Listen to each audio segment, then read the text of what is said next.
asalaamaaleykum mbokki internet yi seetaan la Patte d'Oie TV nuyu nañ leen kenn ku ci nekk ci turam ak satam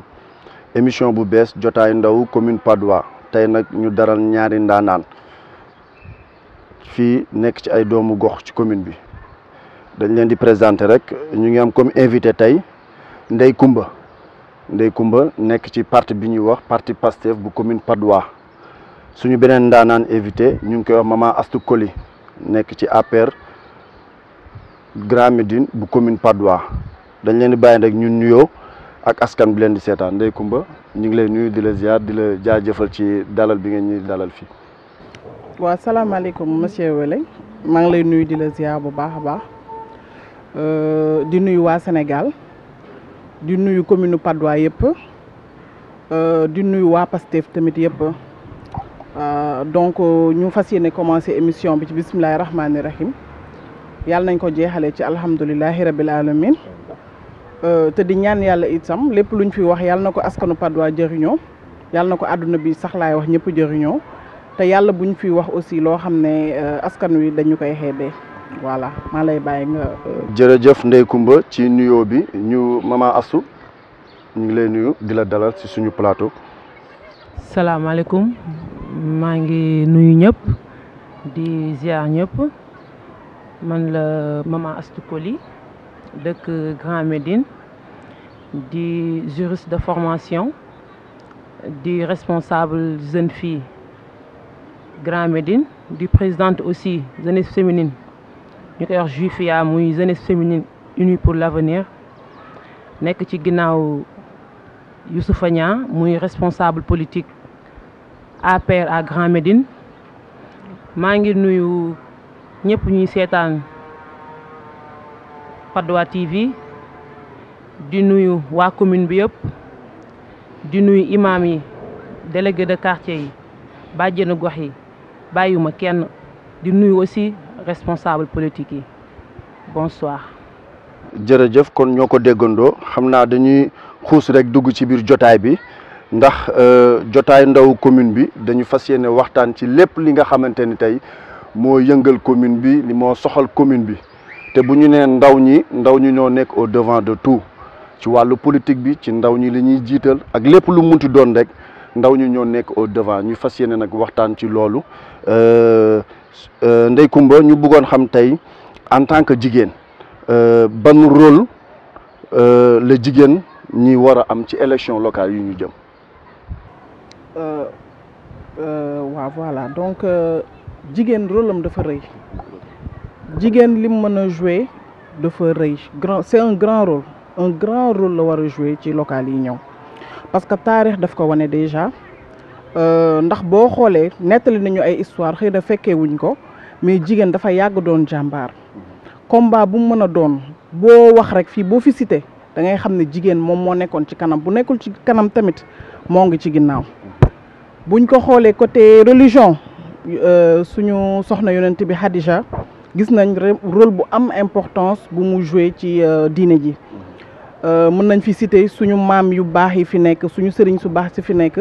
seeni yaay soxna Jaaratulaay maam Astou Diankha gis nañ ko Fawade Wele ñooñu ñëpp dañ doon joué ay rôle yu am solo ci société bi tey ñu ngi nii macha allah ñu ngi tudd seeni doom te loolu yëpp seen liggéey bu rëy moom moo ko indi léegi buñ ci ñëwee ci tey jamono ji buñ xoolee bu baax a baax démb mooy tey ñoom li ñu doon joué démb moo nekkaat di feeñ ba léegi jigéen musta des ginnaaw boo xoolee ba ci commune bi nii ñuy wax ak yéen am na jigéen yu fi ne yu am jom jigéen yu takku nangoo liggéey nangoo ñafe buñ ko indee ci côté politique aussi jigéen yi dañ fi war a am place fii si commune bi parce que am na fi ay jigéen yu pare yu taxaw yoo xam ne suba ngoon guddeeg bëccëg li leen tax a jug mooy suqali seen commune foo leen fekk dañuy xool nu commune bi doxee nu jeunes yi gën a góorgóorloo nu askan wi mën a gisee seen bopp ci commune bi kon jigéen rôlam rëy na lool te ñun waruñu des ginnaaw parce que fii lu fi baax rek dañ naan jigéen a ko baaxal waaw vraiment ñu ngi ci développement local yi maanaam jigéen tey foo làmb ci commune bi rek mi ngi fa xëy na fësaguñ ci waaye incha allahu bëgg nañ ci local yi di ñëw ñu fës si lool bu neexee yàlla waaw loolu lañ bëgg. Maman Astou rôle yi nga xamante ni jigéen ñi war nañ ko am ci élection locale yi. bon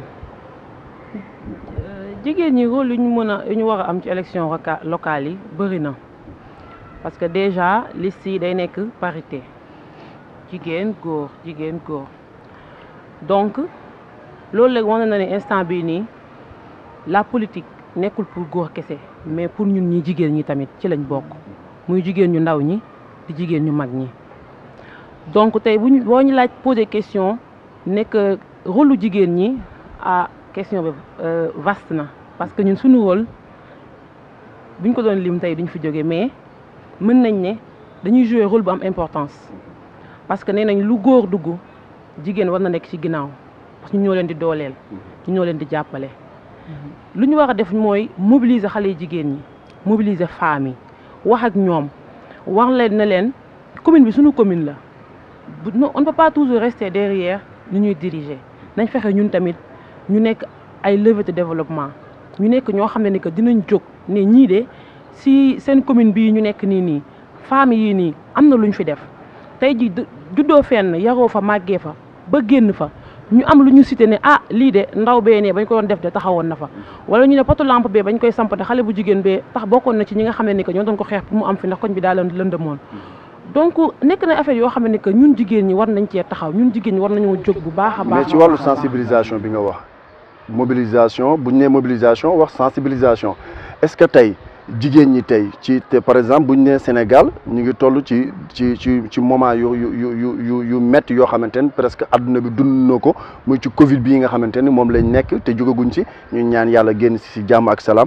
tey bonne mobilisation wala bonne sensibilisation la si jigéen ñi def yéen tey au niveau fii commune Patte d'Oie surtout à Grand Médine. Bon, nous on a eu à faire énormément de choses par rapport à la Covid-19 parce que bi première vague bi amee on a eu à sensibiliser tout le monde wax ak nañ imam yi dem nañ ci bàjjenu gox yi ñëw nañ ci école yi wax ak xale yi wax nañoo ak mag ñi dem nañ ci ba non te suñu sensibilisation yemale wuñ ko ici à Grand Médine def nañ ko ci commune bi on a même eu à prendre une voiture def ci scène en musique def ci ay jeunes filles ay jeunes garçons et des dames ñu nekk ci mbedd bi di wax yor micro di expliquer nit ñi ni ñu war a def ba moytu feebar bi nu ñu war a def ba xeex feebar bi donc wàllum sensibilisation on a eu à faire énormément de choses joxe nañ ci ay dons ndaxte dem nañ fi ànd ak suñu responsable Youssoupha Niang joxe ay dons jox ko muy ay masque ak ay lépp li nga xam ne que jumtukaay yi nga xam ne nit ñi soxla woon nañ ko pour dimbali aar seen bopp ci feebar bi on a eu à le faire Covid bi moom wax dëgg yàlla Grand Médine moom macha allah def nañ ci luñ ci war a def gars yi taxawu nañ leen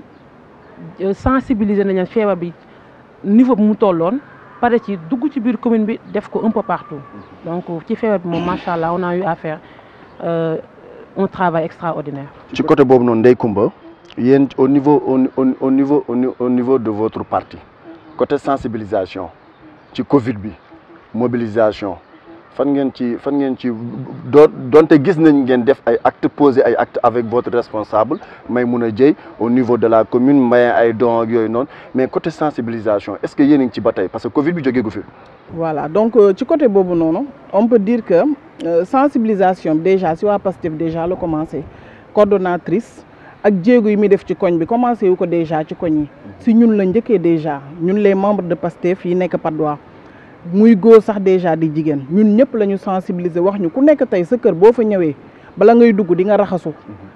raxasu wala nga laal sa gel balaa ngay dugg fenn di fa toog te garab yi ñu fi am tamit xeebuñu ko parce que am na des fois ay garab yu ñu lay wax fii ci suñu réew yoo xam ne ay gàncax la boo ko utiliser xëy na yàlla dina la dimbale nga mucc ci feebar bi loolu aussi dañ koy utiliser di def suñuy cocktail di def ay tisane yoo xamante ne xëy na dina éloigner feebar bi donc yooyu yëpp dañ koy def mis à part ça aussi dañuy génn tous les jours di sensibiliser nit ñi ni ñuy demee di sensibiliser nit ñi ci local yi noonu la ñuy demee di sensibiliser nit ñi ci feebar bi parce que feebar bi mi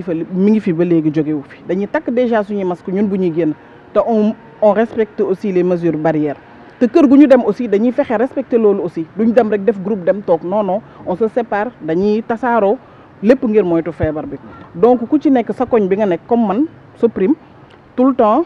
damay wax ak nit ñi lépp ngir sensibiliser nit ñi keneen ak keneen membre Pastef mi ngi koy def mais daal macha allah on peut dire que la coordonnatrice Maymouna Dieng mi ngi ci def liggéey bu am solo. war na képp koo xamante ni. voilà doomu commune bi nga. sensibilisation bi góor jigéen mag ak ndaw exactement ñëpp dañ ko war a def. ñëpp a ko war a def mais jigéen ñee ci door nag ñoom ñoo ci ëpp solo. parce que jigéen ay yaay. jigéen mooy yaay. feebar bu am jigéen lay njëkk a impacté lu dugg ci kër gi jigéen lay njëkk a laal balaa papa kon jigéen dafa am solo ci côté boobu moo tax nañ gën a fagaruwaat gën a defaruwaat rek macha allah ba baa yàlla dañu teggil nattu bi. dëgg la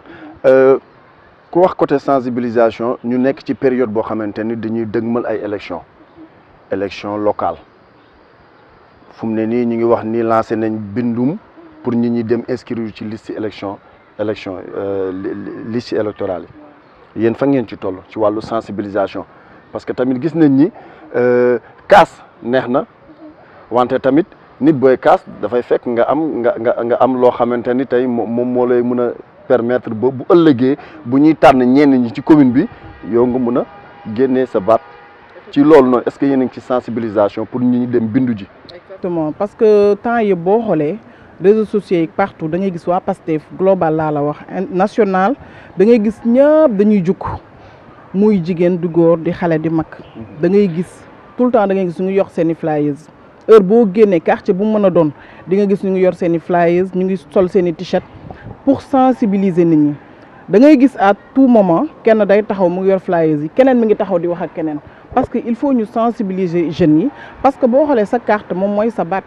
mais doyul dañuy taxaw wax ak yow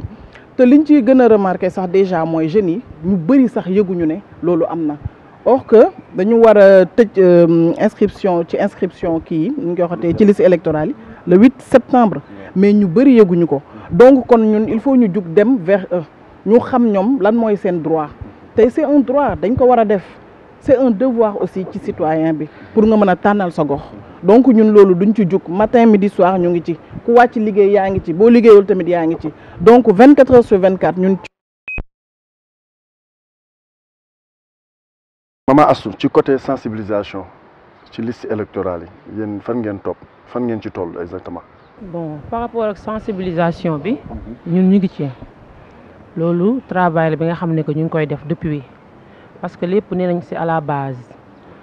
donc bu ñu xaar ba affaire yi jege wala bu mu ne këtt na jonn ay des ay 1 mois wala dara ñu door a commencer nous on a commencé depuis longtemps di wax ak nit ñi primo votant yi ñi nga xam ne ni que dañoo war a changer seen lieu de vote pour ñëw voter ci bokk ci commune bi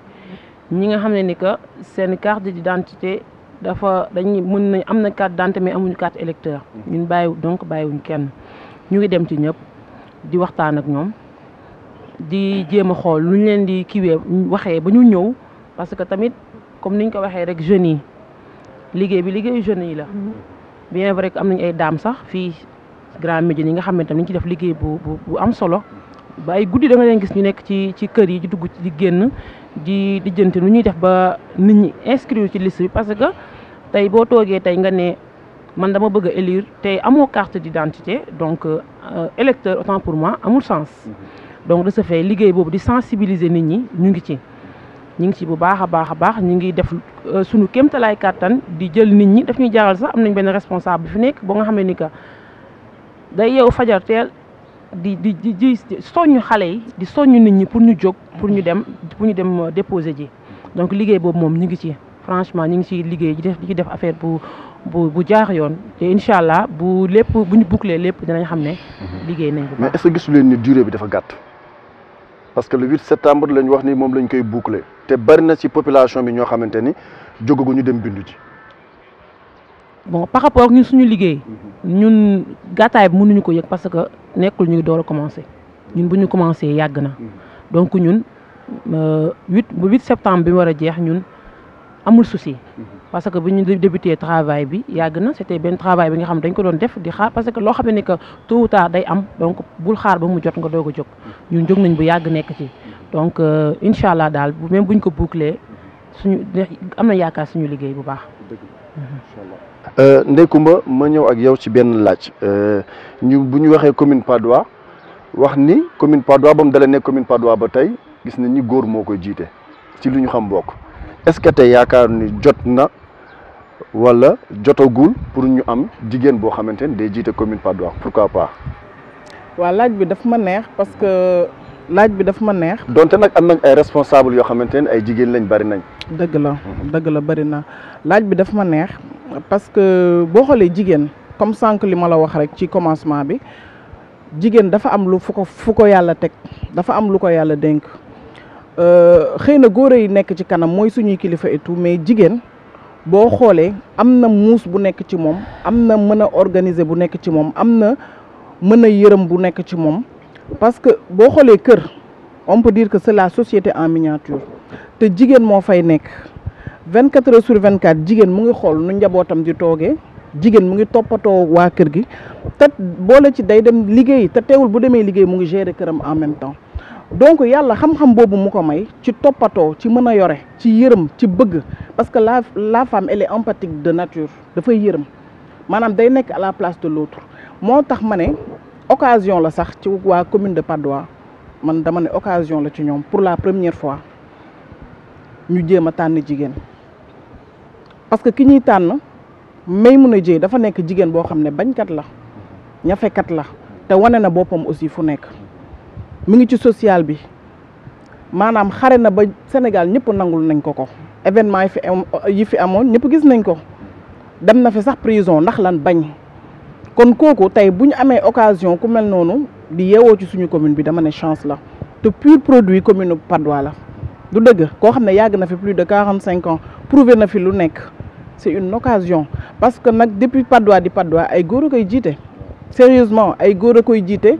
te je pense que ñëpp gis nañ jamono ji nu fi taxawaay bi nekkee ne soyons pas des nihilistes nañ nangu li fi am parce que am na lu fi am mooy manquement yi dañoo bëri. waaw loolu moom xam naa dinañ ci manquement yi dañu bëri moo tax ma ne waa Patte d'Oie c'est une occasion une opportunité à saisir aussi madame Maimouna Dièye vraiment c'est une femme battante nañ ko jox ñu mos xol ñu essayé xol te xam naa ne buñ ko mosee dinañ xam ne yéex nañ ko fi sax teg waaw incha allah. ma ñëw ci maman Astou ci côté mairie à la tête de la commune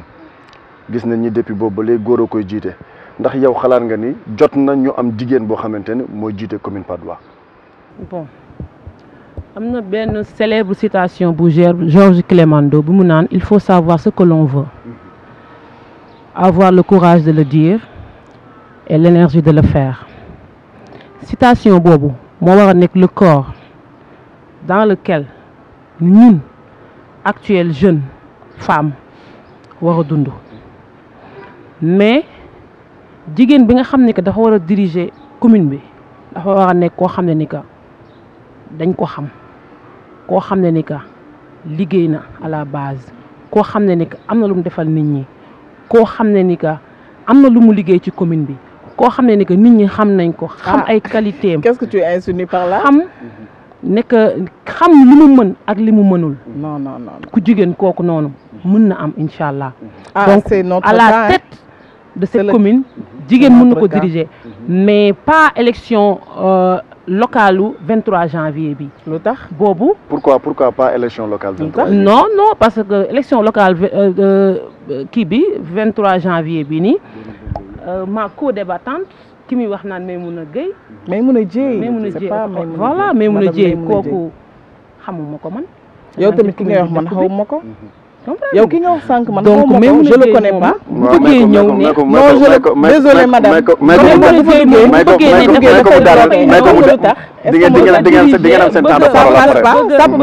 dafa bëgg a ñëw yor kii bi non là. madame Maimouna Dièye elle est reconnue internationalement loolu yëpp nga xam parce que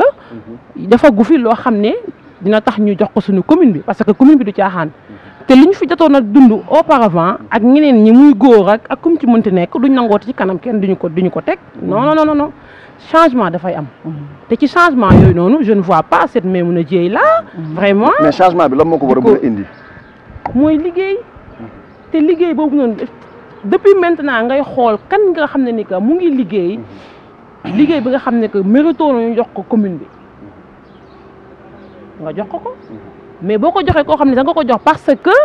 voilà mi ngi ci lii wala ci lee non loolu dañuy gën a suux donc jigéen ñun la mën a diriger commune bi loolu moom gëm naa ko parce que man déjà man gëm naa ne peut-être plus tard su ma continuer ci voie bi ma nekk nii mën naa yor commune bi wala yor lu ko ëpp sax mais pour l'instant si échéance yi ñu jëm nii non mais mun a jéey madame bu ñu waxee cadre boobu noonu diriger ou pas diriger l'actuel maire bi nga xamante ne moo fi nekk tey muy monsieur waaw maa ngi ñëw monsieur Banda Diop tey naka nga mën a gisee tey gestion bi mu fi nekkee tey ba léegi non bala nga dugg foofu durant ces 6 ans xam nga lu tax monsieur Wele dama bëgg nga may ma foofu ma cof fa parce que dafa wax lu am solo dafa ne koo xam ne xamoo ko da ngay nangu nag da ngay nangu non il faut ma xamal ko parce que xam na mais nanguwul dama koy xamalaat nga baal ma Ndeye Coumba on n'est pas venu pour faire amalgame mais mun a jéey ak beneen responsable tu as vu gis nga wax naa ba pare tudduma kenn waaw je sais boo ko tontoo rek dafay nduru leneen non c'est juste dama koy xamal li nga xam ne da ko xam te nanguwul ne xam na ko te xam na ko may mun a jéey que ça soit may mun a jéey d'autres femmes que ça soit Ndeye Coumba madame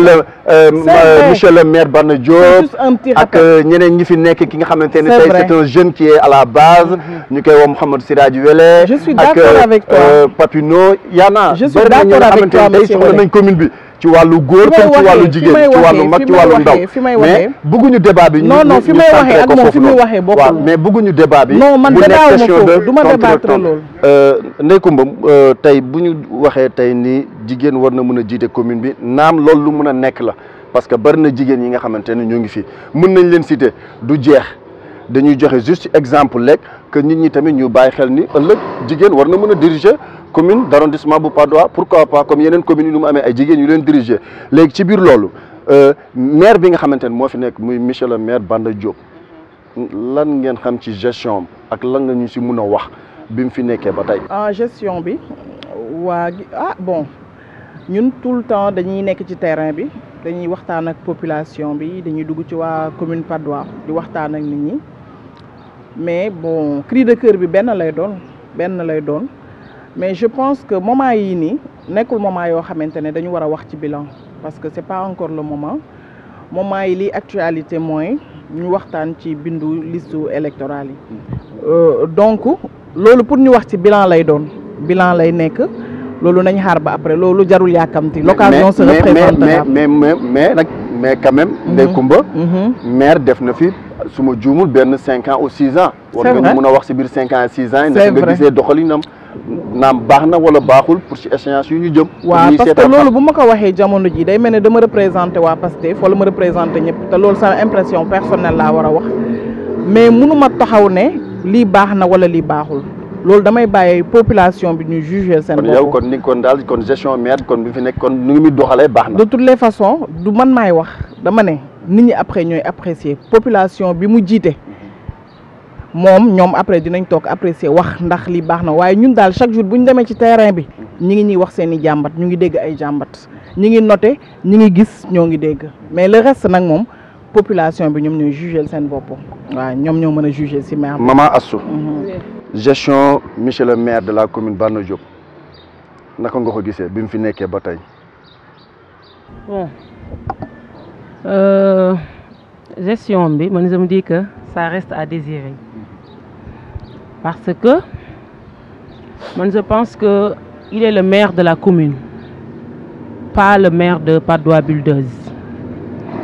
te boo xoolee moom ay publication lépp daf ko centré sur Patte d'Oie Buldeuse marché jardin même cadre de vie sax daf ko yemale biir Patte d'Oie Buldeuse et pourtant c'est le maire de la commune donc commune bi la war a liggéeyal mais pas di cof tuuti sax Patte d'Oie Buldeuse ñëpp la war a liggéeyal foo dugg nag même wax ji la ñuy wax mais comme te instant bii nii nag wax dëgg yàlla bu gisee suñu leader sax Youssoupha Niang defagul benn sortie wax te parce que xamaguñ ba xam dañuy dem ànd ak alliance wala coalition donc pour l'instant le maire sortant nañ ko xaaragum tuuti ba après ñu xool nu ñuy def mais bon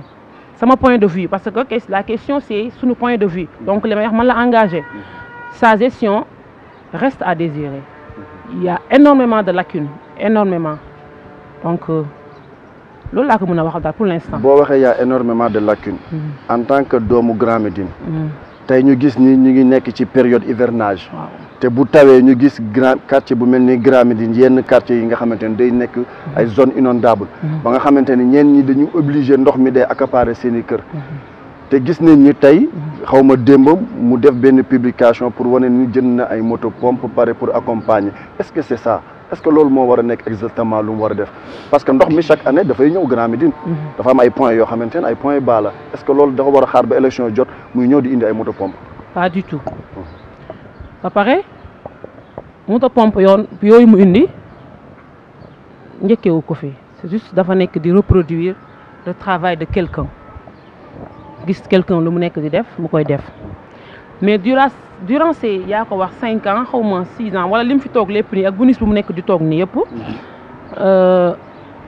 mënoon na def énormément de choses pour commune bi mais defu ko parce que dafa doon xaar élection jot na muy ñëw di def comme li nga wax nii mais nañ bàyyi daal ba après parce que instant bi daal nañ bañ a xuus bu baax a baax ci moom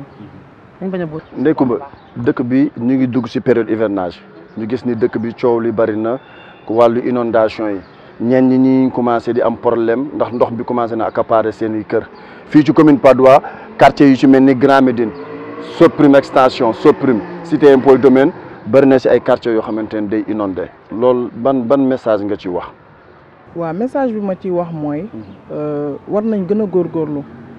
maire yi fi toog war nañ gën a góorgóorlu gën a yërëm seen population parce que nit ñi sonn nañ inondation yi peut-être nga gis mais am na sax yeneen yu gën a métti yu nekk ci biir mais war nañ gën a gëstu seen population gën leen jege parce que métti na loolu daal laa ci mën a gum wax pour le moment waaw métti na torop métti na war nañ leen gën a xoolaat gën a gëstuwaat gën leen jàppale aussi waaw ba pare aussi prévision day am xam nañ ne année bii à tel mois inondation dina am parce que ci zone bi la loolu war nañ ko mën a prévoir à l'avance parce que y a un budget pour ça nga prévoir ko def ci liñ ci war a def pour ndax yàlla jigéen ñi fa nekk parce que jigéen ñay daj lépp d'habitude affaire bi wàcc leen coono boobu wàcc leen au moins waaw loolu daal laa ci mën a wax. parti Pastef ñu ngi jëm ci élection locale da ngeen ciy dem au niveau communal da ngeen ciy dem yéen kese wala da ngeen ci fas yéene ànd ak ay mouvement wala da ngeen ci fas yéene ànd ak ñeneen. waa Pastef commune Patte d'Oie Maymouna Dieye ñun moom lañ élire à l'unanimité moom moo ñu fi nekkal Pastef Maymouna Dieye fi nekk à l'unanimité ñëpp nangul ko waaye comme ñun dañu am discipline de parti duñu wax te wax bi jotagul. mais pourquoi ñenn ñi d'accord ñu ci pour mu nekk responsable bi. kan ak kan moom moo ci d'accord. boobu gars yi ñu ngi koy faral di wax ci suuf kan ak am na ñoo xamante ne ànd nañ ci am na ñoo xam ànduñu ci. ñan ak ñan ñoo ci àndul population bi ñoom ñoo koy kaas. waaw mais boo waxee population bi c'est large da nga naan ma diw ak diw nanguñ ko mais man Pastef bi ma xam tous les jours may dem réunion bokk ak ñoom terrain bi à l'unanimité laa la wax gisuguma kenn ko taxaw contester loolu noonu Maymouna Dieye lañ teg ci suñu kanam mais am nañ discipline de parti man mii fi toog tey du ma wax loo xam ne kenn waxloowu ma ko bu ñu waxtaanee parce que ci coalition lañ war a nekk ci kanam tuuti donc am na luñ fa war a waxtaanee bu boobaa ñoom bu ñu waxtaanee ba tënk information bi dina daw dinañ ko gis mais Maymouna Dieye fi Pastef moom moo fi nekk waaw macha allah. maman côté élection locale c'est responsable ñu gën ko xam ci Youssoufa Niang naka da ngeen dem en coalition wala da ngeen fas yéene demal seen bopp. loolu nekkagul loo xam ne ni que war naa cee mën a wax mais incha allah bu jotee moom dina génn wax mais instant bii moom am nañ hiérarchie ñi ngi déglu te wax jotagul donc bu wax jotee moom incha allah dina génn wax boobaa dinañ xam ba xam dañuy demee coalition. mais wala est-ce que jotul tey Grand Médine ñu booloo nekk benn. Grand Médine jël benn doomu Grand Médine jiital ko est-ce que jotul. waaw pour l'intérêt de Grand Médine. bien sûr loolu jot na te incha allah dañ ci gis résultat gars yi ñu ngi ci bu baax a baax. yéen ñeneen ci dox. ak seen responsable Youssoufa Niang. ñu ngi ciy dox bu baax a baax ñu ngi ciy dox incha allah résultat dina feeñ. sa kàddu gu mujj. waa xanaa kontaan rek vraiment di leen remercier ci invitation bi jox ngeen ñu occasion ñu wax ak waa Patte d'Oie te di ñaan nit ñi rek comme jamono ji waxu liste électorale yi ñoom ñoo xew dem leen inscrire ji parce que bu ngeen inscrireul occasion la pour yéen parce que bu xasee ba jàll bu xasee ba tëj tamit ak loo mën a wax boo ci bokkul bokkoo ci wax jee bëri rek mais bokkoo ci donc na ñëpp dem en masse surtout jigéen ñi bu leen des ginnaaw parce que ba war ngeen tànn yéen seen maire bi fi toog bu leen des ginnaaw bu leen bàyyi jeunes yi kese di dem jug leen yéen ak seen njaboot ngeen dem bindu ji parce que bind bi mooy indi changement bu ñu fi bëggee changement bind bi moom moo koy indi du dëgg kon nag na ñëpp jug fagaru góorgóorlu Covid bi aussi ñu gën a moytuwaat gën a fagaruwaat gën a defaru parce que mi ngi fi du dëgg waaw à part loolu maa ngi remercier coordonnatrice madame Maymouna Dieye tëb naa sax suñu leader bu mag bi monsieur Ousmane Sonko vraiment ñu ngi koy nuyu bu baax a baax di nuyu waa Pastef Patte d'Oie yëpp ils se reconnaîtront ñoom ñëpp sama xarit yëpp ak suñu waa kër monsieur Diallo bi ma bàyyi ma ñëw aussi maa ngi koy nuyu bu baax di ko ziar ak ma famille ma belle famille ñëpp maa ngi leen di nuyu vraiment kontaan ci yéen monsieur Wele vraiment kontaan nañ ci invitation bi Ousmane Assane ak Astou vraiment le débat a été très posé waxtaan nañ ci xalaat ci xel ay xam-xam génn nañ fi macha allah yàlla nañu yàlla jàppale taxawuñu ba ñu eggali incha allah ak sago ñu fekk ko si jàmm ak salaam kontaan nañ jërëjëf. jërëjëf maman sa dernier mot. sama dernier mot mooy di gën a ñaaxaat nit ñi surtout la jeunesse les jeunes filles gars yi ñaax leen ñu dem inscrire ci liste bi mën a élire suba seen leader seen maire góorgóorlu bu baax a baax tamit di remercier ñëpp. di leen remercier yéen waa Patte d'Oie TV di remercier sama leader muy monsieur Youssoufa Niang moom mi ma franchement permettre ma mën a toog fii tey avec son accord laa mën a toogee fii. waaw moom moo ñu yombalal day di ko remercier di ko nuyu au passage ndax moo yombalal lii yëpp moo ñu ko yombalal. jàkkaarloo ak yéen fii donc maa ngi nuyu ñëpp di ziar ñëpp tamit di remercier ñëpp di nuyu sama co-débattante bi madame Ndeye Coumba di ne débat bi neex na trop donc ñu ngi remercier ñëpp daal di gën a yokk sensibiliser nit ñi ñu moytu tamit Covid bi xam nga ñu fagaru bu baax a baax parce que mu ngi fi ba léegi nii à part ça di naan waaw alhamdulilah bon ñu ngi sant ñëpp daal di gërëm ñëpp di nuyu imam yeeg ñëpp di ñaan yàlla ñu dugg ci élection bi ci bisimilah génn ci alhamdulilah rahmaani rahim ba ki ma àndal wala ki ñu àndal yor commune bi incha allah. jërë ngeen jëf loolu moo nekkoon suñu waxtaan ak maman Astou Coly bu APR Grand Médine Ndeye Coumba Dieng pour parti Pastef commune Patte d'Oie ñaar ñëpp nekk ay doomu commune bi di leen jox dig daje ba beneen yoon ak yeneen invité di leen wax ni rek jotaay ndawu commune bi ndaw ñëpp la fi nekkal képp ku bugg ñëw am xalaat boo xamante ni yaa ngi koy partagé rek ñëwal. boo ñu woowee ci numéro yi incha allah ñu ñëw fekk ci la fi nga dëkk waxtaan ak yow parce que ndaw ñi ñooy yore réew mi ëllëg te développement dafay tàmbale ci suuf à base donc ndaw ñi nañu jóg dem bindu ji ci liste électorale yi toog di kaas nekk ci mbedd yi di wax diw neex na ma diw neexuma lu koy dindi mooy dem bindu ji ci liste électorale yi bu élection yi jotee nga tànn ki nga xamante ni moo la doy donc message boobu noonu la ñuy lancé di wax ni tamit Covid baa ngi fi nañuy gën a respecter distanciation yi di takk masque yi nañ koy bàyyi xel bu baax a baax di gën a góorgóorlu tam ci sensibilisation yi di leen jox dig daje beneen yoon sur la Patte d'Oie TV le leader de